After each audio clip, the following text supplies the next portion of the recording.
The big deal energy is it allows you to kind of surround yourself in a feeling of capability, but in a way where you really believe it. And if no one else does, it's not your problem. You're listening to Make Some Noise podcast, episode number 392 with guest Erin King.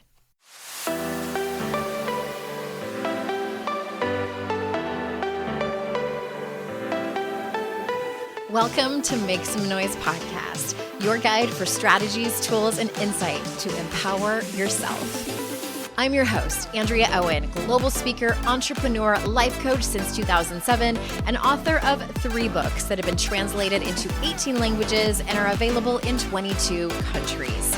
Each week, I'll bring you a guest or a lesson that will help you maximize unshakable confidence, master resilience, and make some noise in your life. You ready? Let's go. Hey there, everyone. Welcome to another episode of the podcast. I am so glad that you're here. So glad. I wanted to remind you that next month in July, I'm doing a free webinar/workshop. I feel like it's going to be more workshop-y. I like it when you all can come to things and not just listen to me talk. Like, I want you to actively participate in changing your life, shifting your life. Changing your life is a little dramatic. Shifting your life, learning new things, gaining insight and self-awareness to some things maybe that you want to change, that you want to do better in your life. So it's coming up on July 29th, and it's for people who have pre-ordered my book, Make Some Noise. If you have not pre-ordered it, head over to andreaowen.com/noise. Or if you already did and you're thinking, how do I get all these awesome bonuses, Andrea, that you speak of? andreaowen.com/MSN, acronym for Make Some Noise, and you can fill out the little form there and get all your bonuses. So the webinar is called Make Some Noise, Define Your Personal Power to Get More of What You Want. I was going to sing it, but I will spare you. I will spare you that. So again, andreaowen.com/noise to find out and pick where you want to grab the book, which I'm so excited for you to read. And then andreaowen.com/MSN if you have already purchased it, whether it's audiobook, ebook, or print, and grab your bonuses. One quick thing also, I know that I've been repeating it on every podcast intro. If you're not following me on TikTok, it's super fun. They're super short, quick videos. Sometimes I'm funny. I try to be.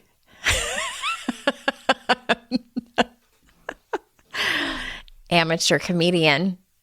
I think that's a stretch.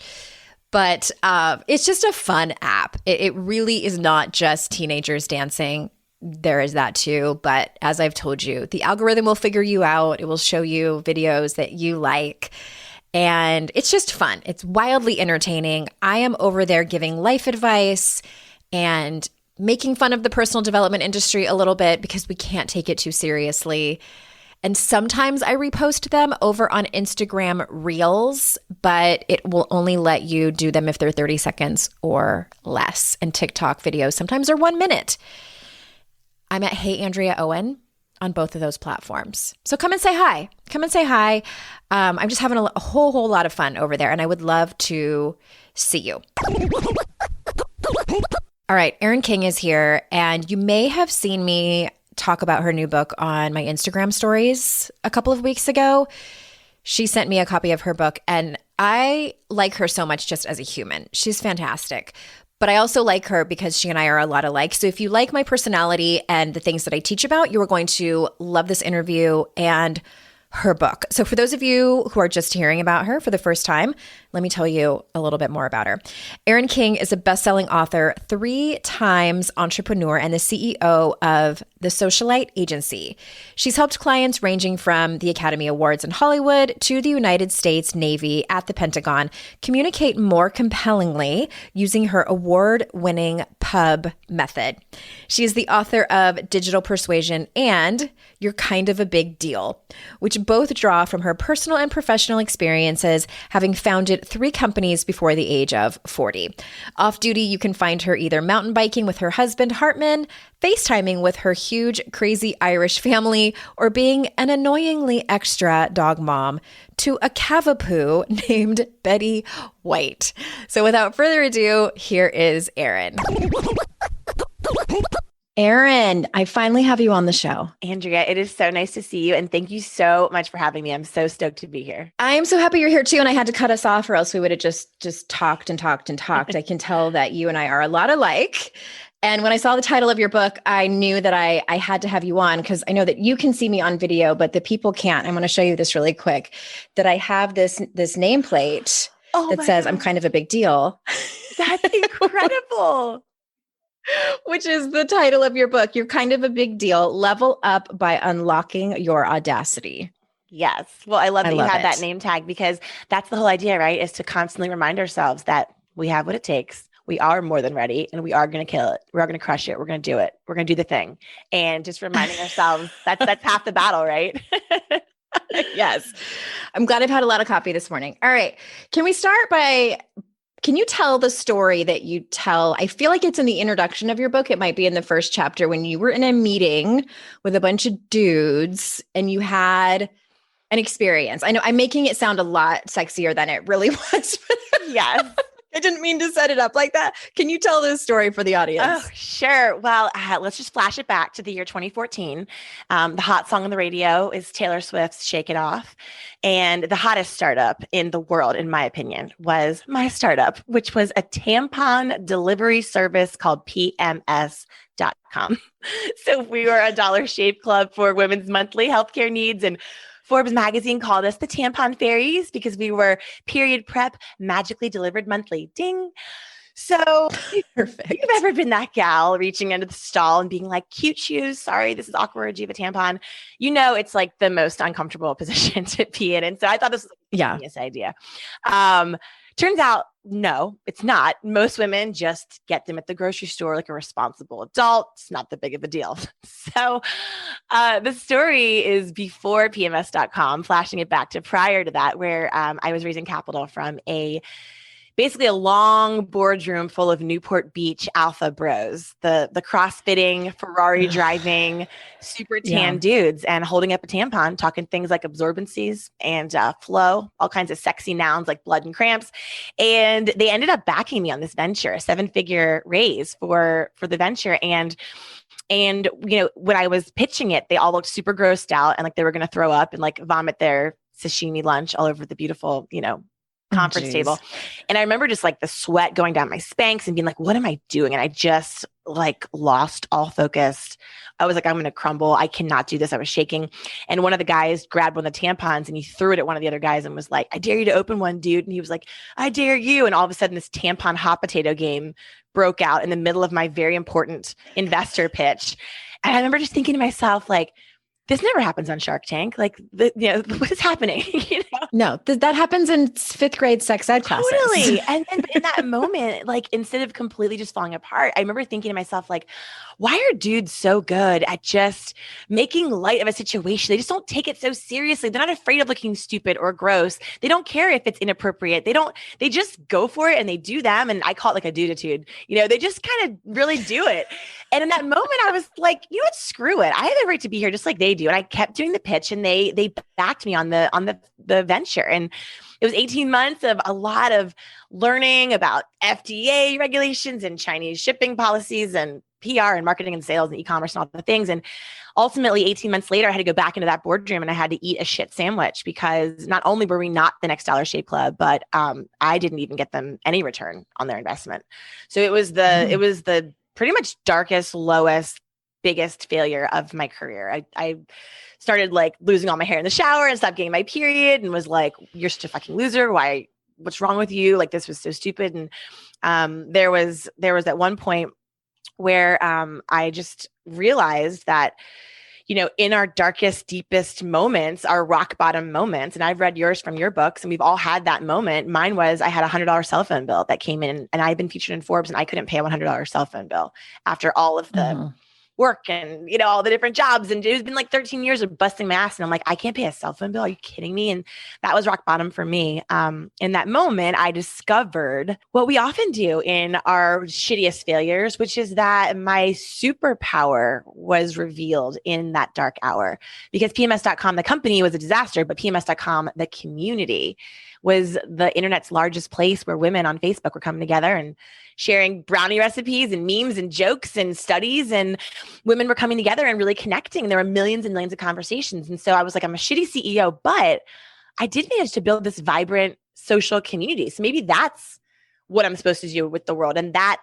discovery and that failure led to starting with one client at my kitchen table. And over the last 10 years, working with some of the world's biggest brands, everyone from the Oscars in Hollywood to the United States Navy, helping them build social media communities. So that was kind of my third time was a charm venture, because I had some stuff before PMS.com too that I tried. But it took a lot of rounds. It was painful, a lot of debt, a lot of crying, a lot of failure. But if you're in a season right now where you're like out of excuses and you're just looking at yourself in the mirror, like maybe it's you, look really hard, because that's where you'll find the thing that ultimately will propel you to where I am now, which is writing books and coaching and teaching, and my finances are stabilized and my confidence is back, and I'm not crying in the bathroom and eating too much, too many peanut butter cups from Trader Joe's or too much wine. I'm just, able to sort of help the world with what I know how to do, but I only discovered it by falling flat on my friggin' face. So that's the PMS story. Mm-hmm. I love that story for a couple of reasons. And I don't want to step over the part where because I see myself in that meeting, and I feel like you're a more composed, maybe professional person, especially in my 20s. I would have lost my shit when the guy started throwing tampons.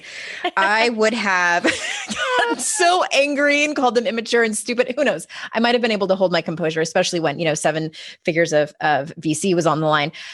I want to just acknowledge not only the confidence that you had, but the ability to pivot and sort of, and just say like, why not me? Why not me, that I can show up and ask for, just kind of meet them where they're at, for lack of a better expression, meet them where they're at. So I guess my question is, were you born with that kind of confidence, or was that a learned type of thing? Like, what was going through your mind at that moment? Like, what else?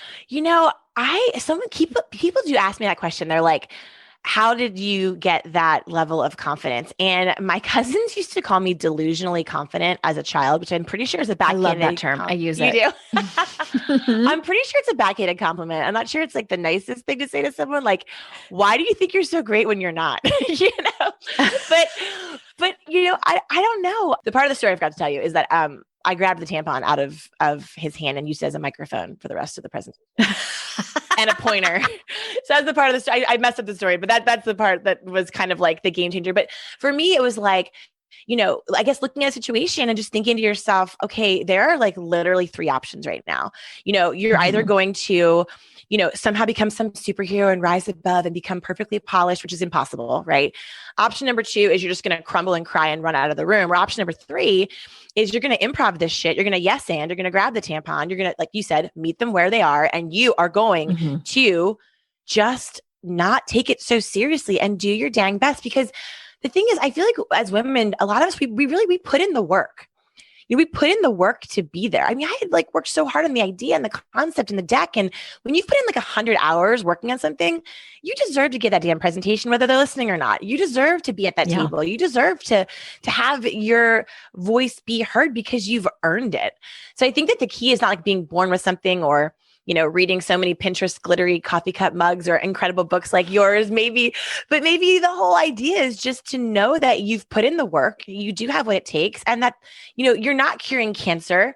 You're not, this is not the end of the world. This is like, you need to show up, do your best, and the sun will rise again tomorrow. So I think it's just kind of more perspective. And that's the dutitude that I was talking about with guys. It's like, they can go for it. They can step up, they can do big things, but at the end of the day, I mean, they don't blame themselves for the failure. They just blame the thing. They blame it was the pitch, or it was the client, or it was the thing. It wasn't them. Whereas women tend to blame themselves. We do. So I think embracing a dutitude, which is mimicking the positive parts of otherwise toxic masculinity, I think sometimes can be a little dose of just helping us get over that hurdle. I love that. That's a great example of take what you want and leave the rest with toxic masculinity. Right? I've talked about on the show my mild obsession with Cha-Cha De Gregorio from the movie Grease. I think that she's such a forgotten character and just doesn't get enough credit. And symbolically, like, her confidence is just off the charts, telling people that she just met that she's the best dancer at her school, snatching the trophy from the teacher and waving it around. Like, she doesn't give a shit. And I often ask myself, like, what would Cha-Cha do? I was corresponding with this guy. It was this loan thing. And I was actually had a conversation with my husband about it, because the way he would correspond with me via email was so incredibly different than the way that I correspond with my colleagues and friends that are women. He sent me an email and it was like Andrea with a colon. And it was like, and he had told me he was going to send me this list of paperwork that he needed. And he just listed it out. No, like, here's a list of things I need, or like, I hope this email finds you well. None of that. Yes. It was just a list. Yes. And he didn't even say like, kind regards, Daniel. No, it was just, and it struck me that day for some reason. And I just thought to myself, what if I could, like, the amount of time I would save just by switching up my emails. And anyway, I could go on and on with how we are, but I love that you focused on that, the perspective of having choices. I think in many, many situations, we have choices. We can either bet on ourselves or not. Mm-hmm. And if you think about it, I just have really come to the conclusion now in my mid-40s where I think to myself, there are very few people who are going to bet on me. The list is short. Yeah. It's my closest family and friends. Yeah. Because people are too busy worrying about themselves. I have to bet on myself. I have to. Yeah. And that's what it sounds like you do too in those moments. Do your friends and family always bet on you? There's been moments where they haven't, like when my whole life fell apart and I was telling everybody that I was going to become a life coach. They were like, are you sure? Are you sure you're going to change careers right now? But but I find being underestimated highly motivating. Yeah. Yeah. Elwood syndrome. I love a good Elwood syndrome. I really do. And I love that so much. And, I was asking you because, my friends and family, they shoot me so straight, and they, of course, they love me. They back me. My sister's actually here visiting me. I have not seen her since 2019. So I'm thrilled. My family's coming on Wednesday. Like, we're all super tight. We're like, I'm so lucky. I'm so blessed. I love my people. And you are never a prophet in your own land. You know what I'm saying? So every time, like, even at Christmas, my family will be like, well, this is our son. He works for Google. This is our daughter. She works for the Knot. And then there's Erin, the oldest. She like writes books, but like is on Twitter. Like, babe, tell them what you do, honey. Tell them what's funny videos on the internet. Yeah. And so I think if you sit around, even with the most supportive family and friends, if you sit around waiting for someone to authorize or justify or green light that what you do matters, you are going to be waiting forever and ever. Amen. So I think we do have 100%. To authorize ourselves ASAP. And I don't know about you, but it's almost like there's almost like a gateway authorization that has to take place. Like that initial like gateway drug where you really bet on yourself that one time and you're so scared and you're so terrified. Mm-hmm. And then you wait for the world to end and everything to collapse and everything to fall apart. And you open your eyes from squinting and you're like, huh?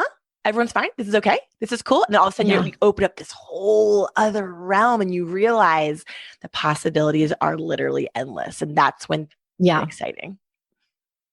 That is. And I don't think that people have to have that big monumental moment. It happens to some people, but even like the smaller moments can be amazing too. Okay. Let me move on to these other questions that I have, because we'll go off on tangents.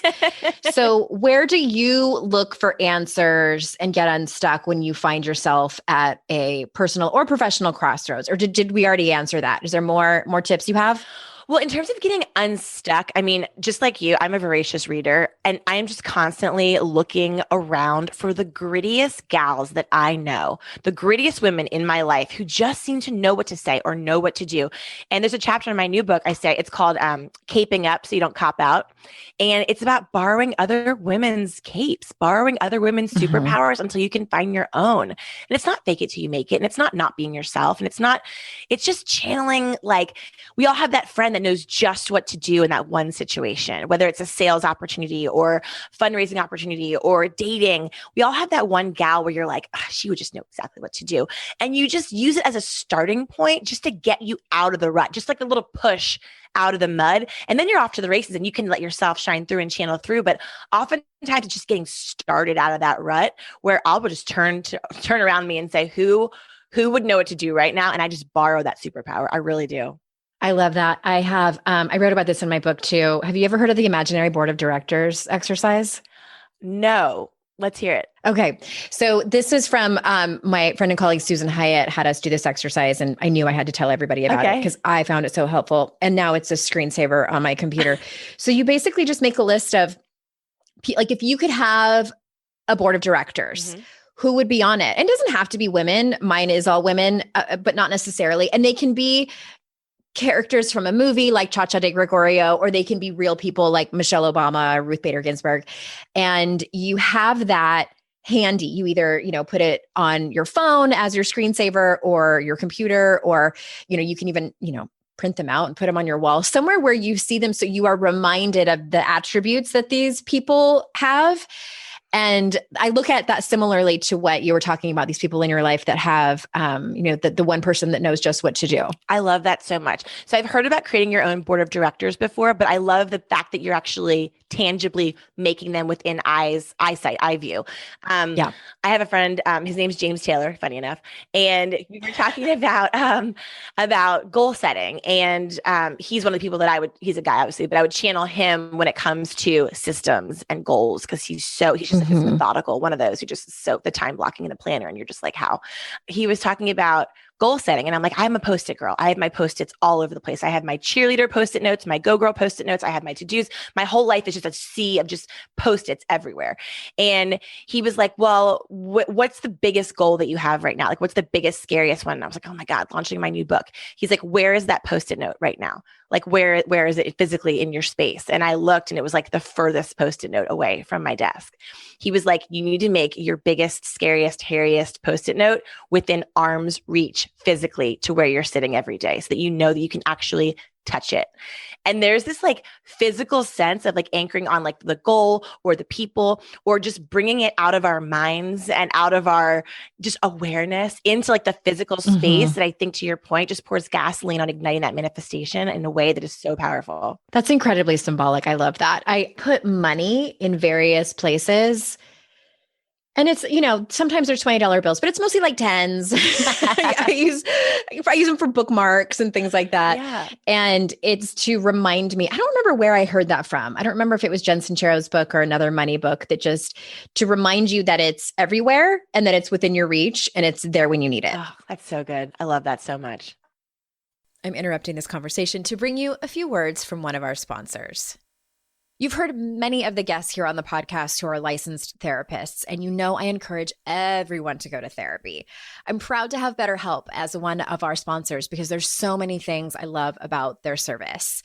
When you sign up for BetterHelp, they'll assess your needs and match you with your own licensed professional therapist. You'll get timely and thoughtful responses, plus you can schedule weekly video or phone sessions. It's more affordable than traditional offline counseling, and financial aid is available. Their licensed professional counselors specialize in things like depression, stress, anxiety, relationships, sleeping, trauma, anger, family conflicts, LGBT matters, grief, self-esteem, and their service is available for clients worldwide. I want you to start living a happier and more fulfilling life today. As a listener, you'll get 10% off your first month by visiting our sponsor at betterhelp.com/kickass. Join over 1 million people who have taken charge of their mental health. Again, that's BetterHelp, HELP.com/kickass. And thank you for supporting our sponsors, because that in turn supports this show. Talk to us about Audacity. So what does Audacity mean to you? Because I know that that's like a buzzword among like millennials and Gen Z right now, and it's in the subtitle of your book. So tell us what you mean by that. There were a lot of books written about confidence. So I was like, what's like the next step from confidence? What's like the sassier, older, bolder cousin of confidence? And I was looking at different, you and I both love language, and I was looking at different words, and audacity is one of those words people are like, oh, the audacity to do this. And it always sounds kind of negative. But when you read the definition, it's kind of cool. I mean, it's daring boldly, daring greatly, which is very sexy and romantic and Brene Brown and everything. And we're all like, yes, we all love to dare greatly. But then there's a caveat. It says, even if it might shock or even offend. And that's when the brakes screech and everyone's like, ooh, well, this is like a cancel culture space. We don't want to offend anybody. We don't want to like shock anybody. Like, we like the sexy, daring greatly part, but not the like caveat that may come with it. When you think about the greatest, and especially for women, to your point. Yes. And as women, like shocking and offending, like we're just not allowed. We're not allowed to really do that. And so this book is about how do you unlock what I call your big deal energy, which is the ticket to being able to operate in that audacious space, because anything you are doing that is big and juicy and sexy and exciting and massive, even if it's a small thing, but it feels big to you, it is going to take a certain level of audacity, because when you're taking big actions, you are going to elicit big reactions.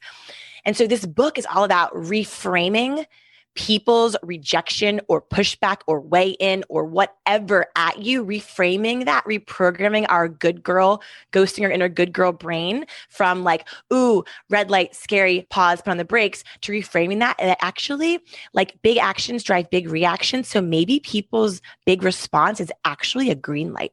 Maybe it's actually a blinking indicator that you're actually finally on the right track to making it happen. So that's what the book's all about. And there's all these different strategies around unlocking your big deal energy and what that means and how you step into that. And a big part of that is like, one of the chapters is called Your Fears Are Fake News, and talking about all of the fake news narratives that we as women particularly, again, spin for the most part, and how you can start to unravel those and rewrite those. Okay, you're speaking my language over here. I love that. And I love, yes, this is dirty talk to me.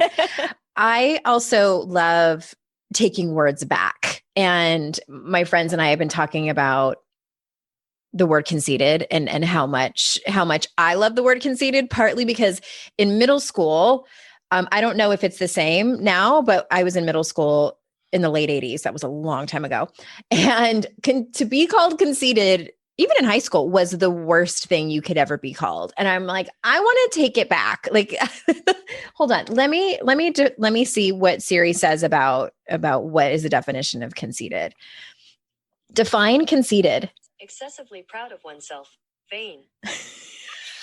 Excessively proud of oneself. Interesting. And why not? Like, why not be excessively proud of oneself? I love that so much. Like, yes, let's have the audacity. And even the word opportunistic. Like, I know that I've used that negatively and, describing some people, but then I'm like, why not? Yeah. Attention whores, opportunistic, conceited, audacity. Yeah. Okay. So I love where you're going with this, because all of these words I think they are ways of external forces, tribes, society's way of trying to throw off a movement that makes them feel uncomfortable, that makes them feel, I think that their reactions to us using these labels and this language, their reactions are really just reflections of how what we're doing is making them feel. So when we're taking up space, when we're making the big move, when we're making the big ask, when we're saying the conceited, audacious, insert controversial adjective here, move, it forces them to look at their own choices and their own life and their own world through a lens they'd rather not. And so it's this idea that, like, you can either listen to your internal GPS, which I call the inner GPS lady, or you're looking for answers externally. You're Googling, you're asking your friends and family, you're copying everyone on Instagram, whatever. I mean, you really have two spaces to turn for a guide, for a compass. And I think the thing that's interesting is, like, we know that deep down, we know that feeling. The feeling when you're in flow, when you're in alignment, when you are out. Feel alive. Yeah. And when you're not, right? But that's because our intuition is individual. Like, intuition is not a collective experience. Like the herd does not have intuition, right? Like, you have intuition, only you. And so it's interesting that we know we're the only ones that can make the call. We know we're the only ones that know the direction to go. We know we're the only ones that are chasing down the goal, the dream, the thing. And yet we still allow the cacophony around us to weigh in with those types of get back in your space, get back in your place, get back in your box, limiting adjectives. And it's interesting to call those out and, to use your word, reclaim them back. Okay. Yes. And it's all of those things. And it's our culture has created this conditioning to, I believe, to keep us quote unquote in line. And, and by us, I mean women, to keep us in our own lane so that we can continue to have the way that the system is set up. And it's, and it's patriarchy. And like, let me always say, I always have to give the disclaimer, patriarchy hurts men too. Yeah.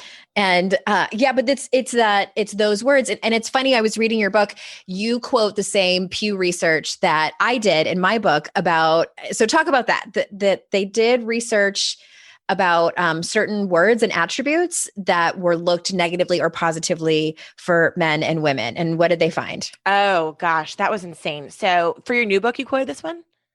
I love it. Oh my! It was a recent study. It was like 2018. Yes. And when you read it, didn't it just stop you dead in your tracks? Like you couldn't unread it. And all you wanted to do was like, unknow this was real. This study was saying that in 2018, not in 1918, not in 1818. Right. Not in the 1950s. They literally had these adjectives, and it was like ambitious, leadership, confidence, all these like positive adjectives. And it basically had everyone ranking it from favorable to not favorable. And these powerful adjectives were ranked as favorable for men and non-favorable for women in 2018.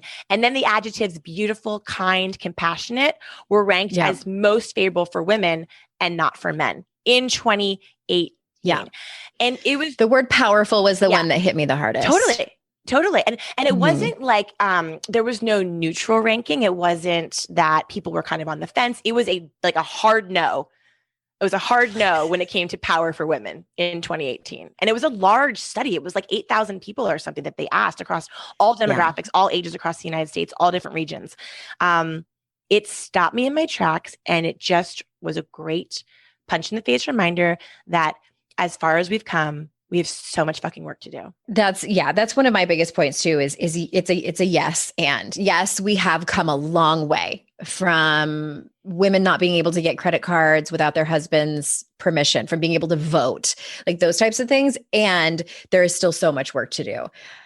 Okay. So how can a woman activate their audacity? Like what tips do you have, whether it's in their personal life or their professional life? Well, one of the things in the book that we talk about is what you said earlier, where I was like, you have to, there's usually a groundbreaking, like a gateway moment where you cross it over and then you realize that you actually can, that the should is bullshit kind of thing. And you totally pointed that out. And that is exactly what the book is about, is that we do these little exercises throughout the book. It's called the Big Deal Diary. And there's these little challenges throughout the book where you just try small, audacious moments just to see what's going to happen.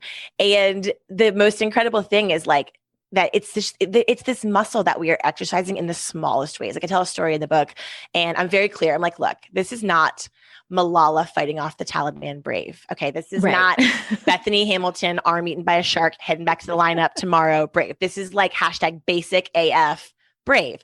And a lot of us only really get medium brave opportunities. Not all of us get stand off the Taliban moments to see what we're made of, So there is a whole part in the book where I talk about the fact that I'm a speaker like you, and I was doing a lot of corporate gigs for a long time, and I was wearing these high heels, and I hate heels because I walk like a toddler and like I'm going to fall. They hurt. My dogs are barking like 20 minutes in. And so I always wear sneaks to the performance, carry the heels. The minute I get off, reverse, you breathe, you sigh, you're like, why? Who invented these heels? And I know SJP had us all convinced, Sex and the City, that it was like the answer with the Manolos. False. I disagree. So anyway, so I was backstage and I was just like staring at my heels. I'm like, I don't want to put you on. I hate you. And my friend, Brian Fanzo, who's amazing, had a challenge on social media. And he said, I want everyone to just step into one small, brave moment today and tell me what it was.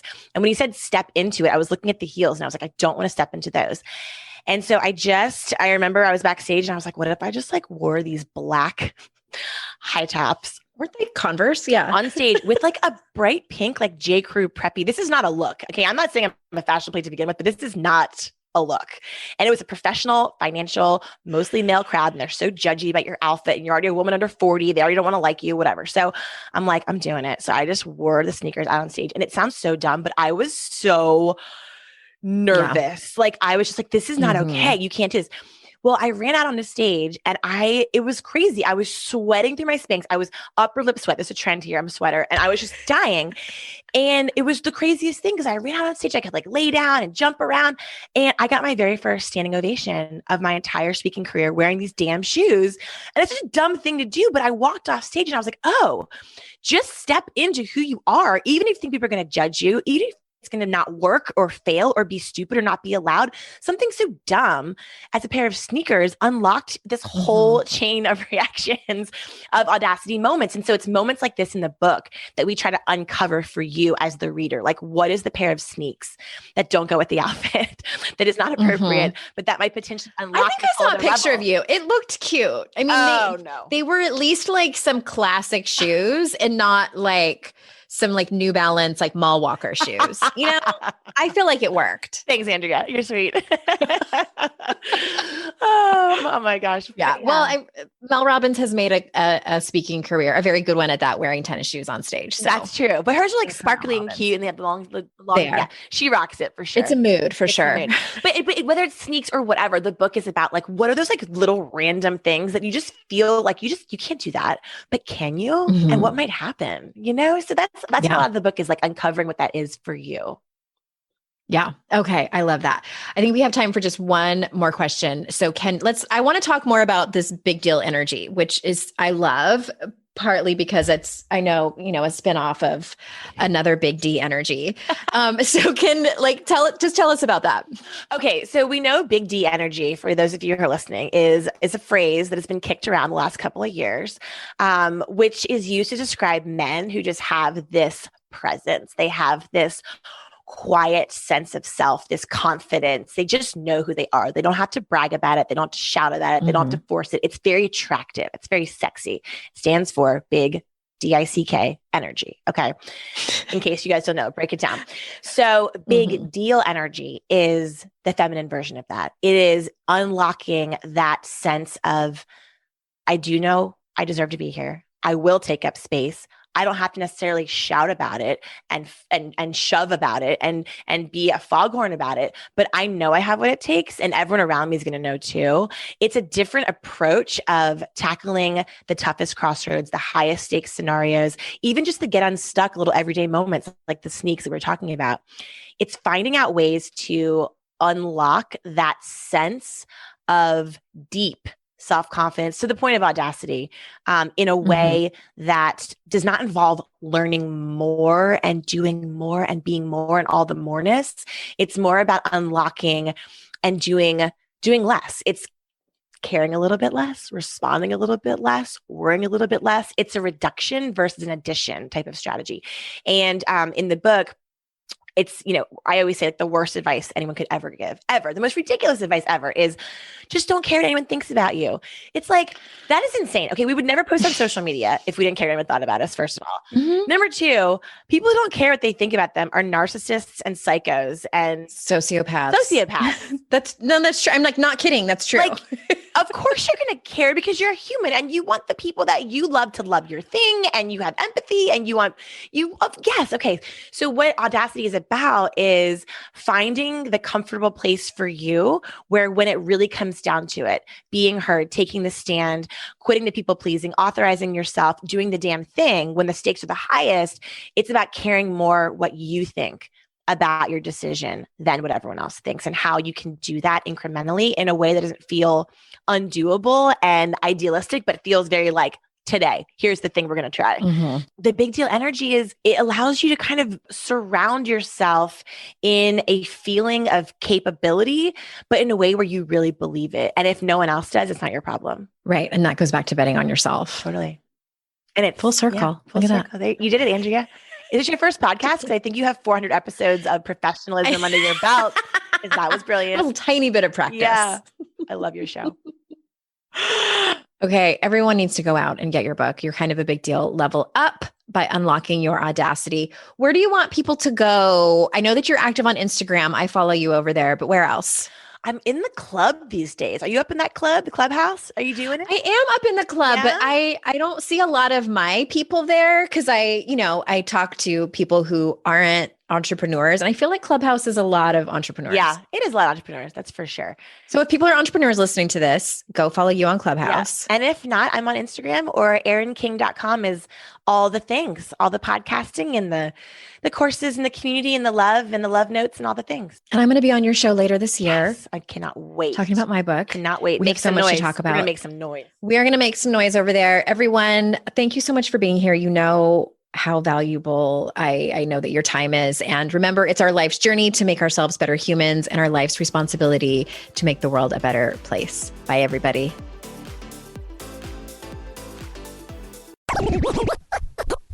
Hi there. Swinging back by to say one more thing. You know how I'm always giving advice over here on the show and on social media. And a couple of those things is that I'm always telling you to ask for what you want, be clear about it, and also ask for help. So I am taking a dose of my own medicine, and I'm going to do that right now. It would be the absolute best and mean the world to me if you reviewed and subscribed to this show, Make Some Noise Podcast, on whatever podcast platform of your choice. And even more importantly, it would matter so much if you shared this show. Sharing the show is one of the few ways the podcast can grow, and that also gives more women an opportunity to make some noise in their lives. You can do that by taking a screenshot when you're listening on your phone and sharing it in your Instagram or Facebook stories. If you're on Instagram, you can tag me at @HeyAndreaOwen, and I try my best to always re-share those and give you a quick thank you DM. And also, you can tell your friends and family about it. Tell them what you learned. Tell them a really awesome guest that you found on the show that you started following. Whatever it is, I appreciate so much you sharing about this show.